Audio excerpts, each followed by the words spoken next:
नमस्कार, आपण पाहत आहात ATV न्यूज. पाहुयात आजची बातमी. आयुष्यातील सर्वात मोठी घोड चूक झाली. मी दिल्ली सोडून इथे आलो. ॲडव्होकेट शिवाजी जाधव. मी राजकारणासाठी योग्य नाही. तुम्हाला लबाड बोलणारे, पैसे खाणारे लोक पाहिजेत. ॲडव्होकेट शिवाजी जाधव. स्वतःची मालमत्ता विकली, कर्ज काढले आणि कारखाना सुरू केला. सभासदांना वाऱ्यावर सोडले नाही. टोकाई कारखान्याचे चेअरमन ॲडव्होकेट शिवाजीराव जाधव यांचे वार्षिक सर्वसाधारण सभेत प्रतिपादन.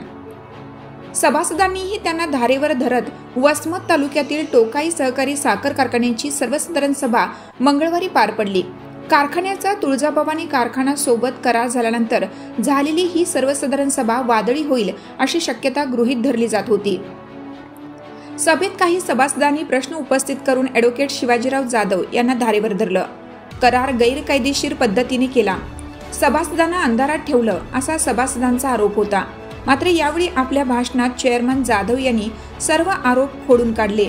उलट कारखाना चालवताना माझी प्रॉपर्टी विकावी लागली असे त्यांनी सांगितले.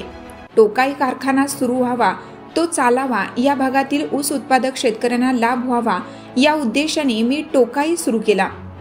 त्यासाठी माझी शेती विकली, प्रॉपर्टी विकली, कर्ज काढले, खाजगी कर्ज काढले. त्यातून मी कर्जबाजारी झालो. मात्र सभासदांना वाऱ्यावर सोडलं नाही. आर्थिक संकटात सापडल्याने तुळजाभवानी सोबत सहयोग करार केला. त्या करारामुळे कारखाना जिवंत राहिला आहे. सभासदांचे सभासत्व अबाधित राहिलं आहे. कामगारांना त्यांचे पगार वेतन मिळणार आहे. ऊस उत्पादकांचे थकीत देणे आहे. भविष्यात सर्व सुरळीत होईल. मात्र काही विरोधक माझ्याबद्दल व कराराबद्दल अफवा पसरवत आहेत. त्यांना टोकाई कारखाना सुरू होऊ द्यायचा नव्हता. त्यामुळे ते सभासदांमध्ये संभ्रमाचे वातावरण तयार करण्याचा प्रयत्न करत होते.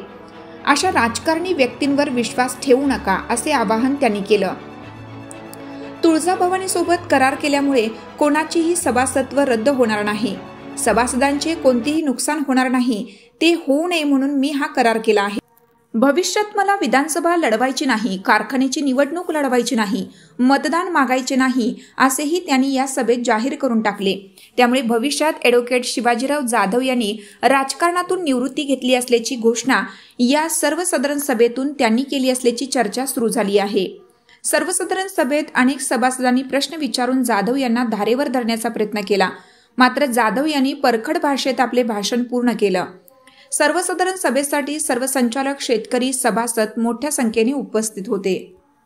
मी इलेक्शन लढलं नसतं, नवीन येणाऱ्या बॉडीवर सोपून दिलं असतं की बाबा तुम्ही आता राहिलेले पैसे द्या. तसं केलं नाही.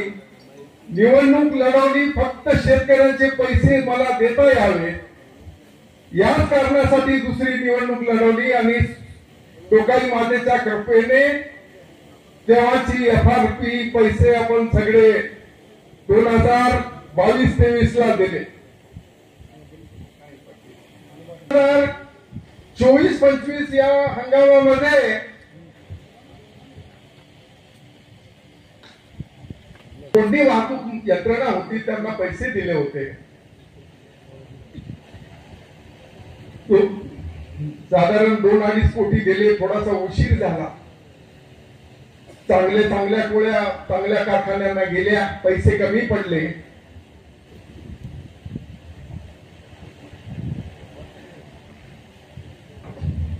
बऱ्याच लोकांना माहित नसेल म्हणून मी सांगतो. आता काय पुढे मला विधानसभा निवडणूक लढवायची नाही, कारखान्याची निवडणूक लढवायची नाही. मी तुम्हाला सांगतो, ज्यांना माहिती नसेल, माझं वसमतचं शेत मी लिहून दिलं, सेलडीड केली आणि 2.5 कोटी रुपये घेऊन यंत्रणेला दिले.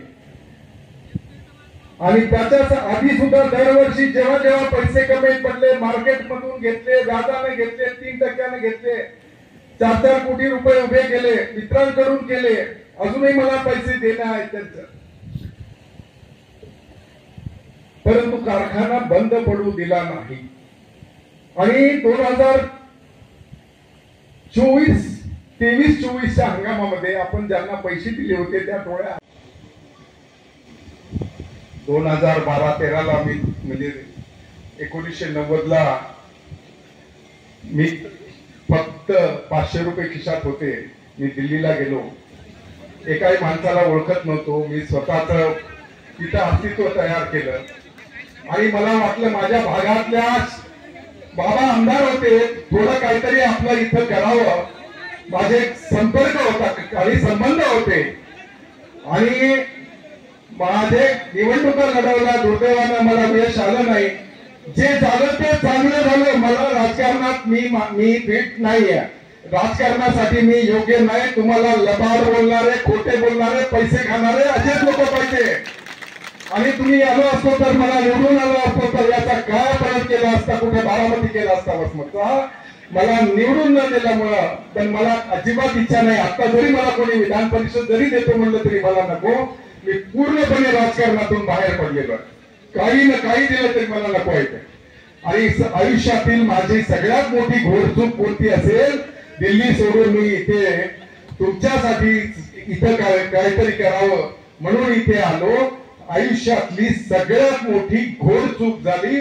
आणि काय लोक इथं आहेत माझ्या बरोबरचे सहकारी मला इथं, आणि ज्यांना ज्यांना आम्ही विश्वास ठेवला, ती मंडळी काय काय मला ब्लॅकमेल केलं, त्या सगळ्यांचं मला आता तुम्हाला सांगायला नको.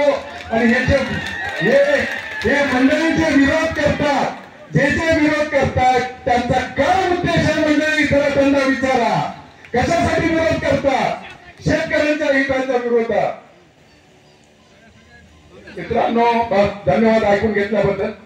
मी आता काय फारसं मी हे नसतो. आमच्या वेळोवेळी संचालक मंडळाच्या बैठकी होत असतात. आम्ही अशाच प्रकारे नवनवीन घडामोडी पाहण्यासाठी आपल्या ATV न्यूजच्या YouTube चॅनलला सबस्क्राईब करा आणि रहा अपडेट.